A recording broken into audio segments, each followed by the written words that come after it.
We tracked down 20 current and former marine mechanics working across coastal markets in Florida, the Carolinas, Texas, and the Gulf.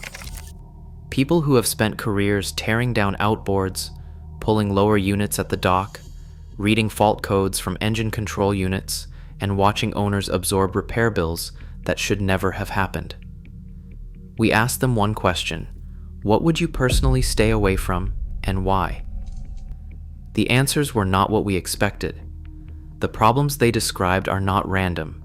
They follow the same pattern every time, and every single one of them is predictable before you buy, if you know exactly where to look. The key thing to understand is this: the outboard motor you buy is not just an engine. It is a sealed system operating continuously in one of the most chemically aggressive environments on Earth, connected to electronics that record everything, and dependent on a handful of rubber and metal components that most buyers never inspect until something has already failed. What separates a mechanic's personal choice from what they work on every week is not brand loyalty. It is knowing which failure modes are unavoidable and which ones are entirely preventable. The motors they stay away from are the ones where the preventable failures happen anyway, because the design makes it too easy to miss them. The first thing the mechanics named without thinking long was the impeller. The impeller is a rubber-veined wheel inside the water pump housing at the bottom of the lower unit leg. It spins off the drive shaft, pulls raw water from the intake screens, and forces it up through the cooling passages in the power head. It costs roughly $20 to $40 to replace. When it fails, the engine overheats. When a saltwater outboard overheats without the owner noticing, the damage includes blown head gaskets, warped power head components, and in severe cases, a complete seizure requiring a full rebuild or power head replacement. The mechanics who see this regularly say the same thing. The impeller is not the problem. The problem is that most owners have no idea it exists. The worn impeller does not reduce performance noticeably before it fails. The telltale water stream coming out of the cooling port may look normal even when flow has dropped below safe levels. By the time the overheat alarm sounds, the damage is already happening. JLM Marine's December 2025 guide on Yamaha alarm systems identifies a worn impeller as the single most common cause of overheat alarms in the shop. Standard replacement interval is every 2 to 3 years, or annually in environments with heavy sand or salt content. The mechanics said the motors they avoid are the ones designed so that the water pump housing is difficult to access without specialized tools, turning a $40 maintenance item into a $200 shop visit that most owners put off indefinitely. The second topic every mechanic raised was the ECU. Most buyers treat the hour meter as the full story on a used outboard. Mechanics treat it as the first line. Every major brand fuel-injected outboard built in the last 2 decades stores a detailed fault history inside the engine control unit that the hour meter does not display. Mercury, Yamaha, and Suzuki all log run time broken into 1,000 RPM increments, from idle through wide open throttle. That RPM breakdown is a secondary story entirely separate from the fault log. A motor with 100 hours, where 80 of those hours were logged below 1,000 RPM, tells a mechanic something specific. Either it was used exclusively for slow trolling, it was underpropped and never able to reach its operating RPM range, or it was lugged consistently under load. None of those conditions is good for long-term powerhead health. The Boats.com Outboard Expert column documented exactly this scenario, where a Yamaha F-150 with 100 hours had never been operated above 5,000 RPM.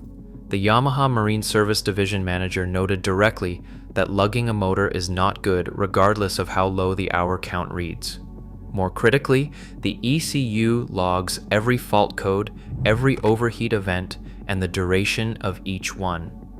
A motor that overheated for 80 seconds while the owner noticed and shut it down looks very different in the computer than one that overheated for 8,000 seconds while the owner ran it all the way back to the dock.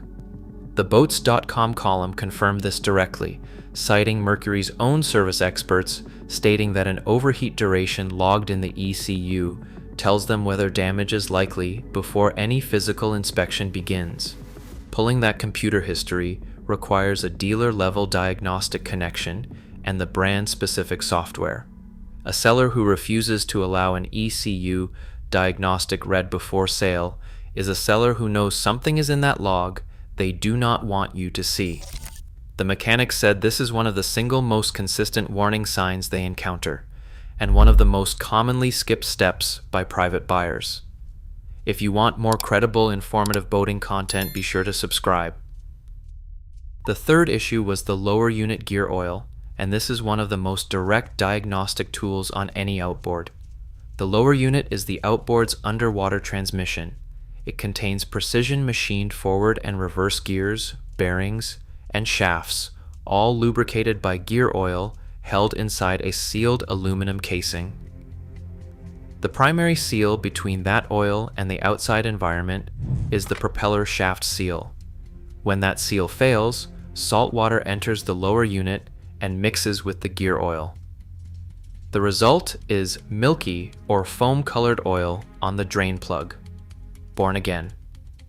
Boating's lower unit diagnostics documentation says milky gear oil means water intrusion without exception. But mechanics pointed out a failure mode almost no buyer thinks about: monofilament and braided fishing line. Line that wraps around the propeller shaft, works its way into the seal, physically cutting and grooving the rubber from the outside.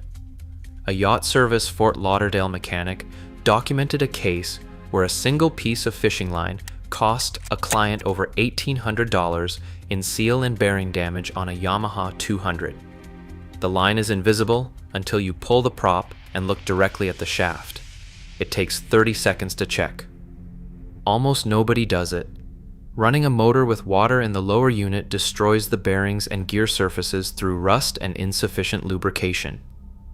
A new lower unit for a 150 horsepower Yamaha costs over $1,000 just for the part, before labor. The annual gear oil change is not just maintenance, it is a diagnostic. What comes out of that drain plug tells the complete story of what is happening inside, and any mechanic will tell you the same thing. It costs $20 to change gear oil. It costs thousands to rebuild what happens when you do not. The fourth issue mechanics mentioned they personally avoid is the first-generation Mercury Verado, the supercharged inline-six platform produced between 2004 and approximately 2008. The Verado's driveshaft runs directly through the oil pump and oil pan. This design requires the engine oil to be completely drained before the lower unit can be removed, and the driveshaft seals around that oil passage have a documented tendency to leak when maintenance is deferred. When those seals leak in saltwater use, oil runs down the driveshaft, and over time the engine will run low on oil without a dramatic warning to the owner. These hidden leaks are easy to miss. Mercury issued a service bulletin number 2009-16 that specifically addresses supercharger oil leak diagnostics on the first-generation Verado L4 and L6 line, including the supercharger input shaft seal, porosity in the supercharger end cap, and upper crankshaft seal failures. Born again.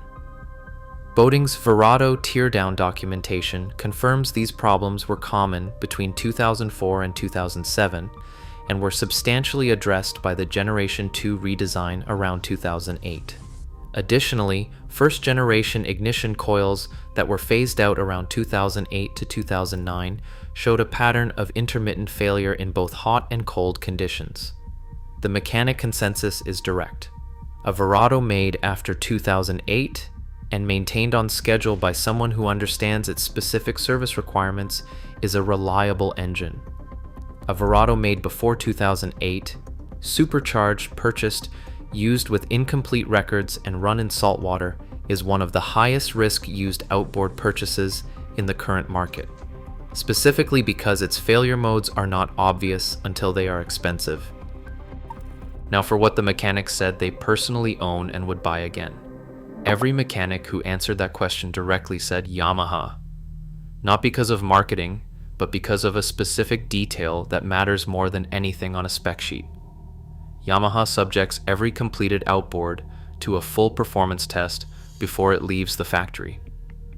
According to Yamaha motor craftsmanship documentation, the Fukuroi South factory runs more than 500 units per day through water tank inspections that simulate open ocean conditions, with every engine tested at full throttle, through rapid acceleration and deceleration, and repeated gear shifts.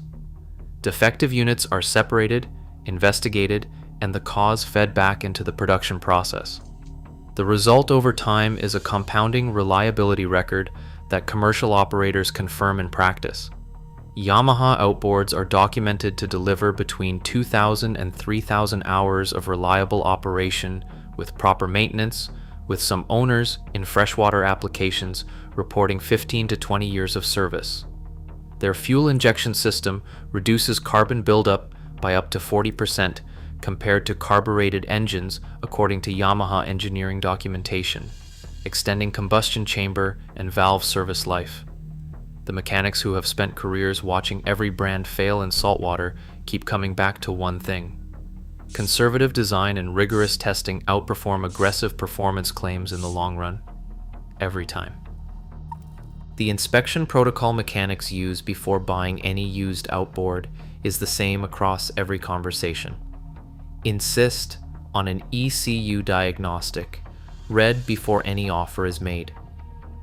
Pull the lower unit gear oil drain plug and examine the oil color before you look at anything else.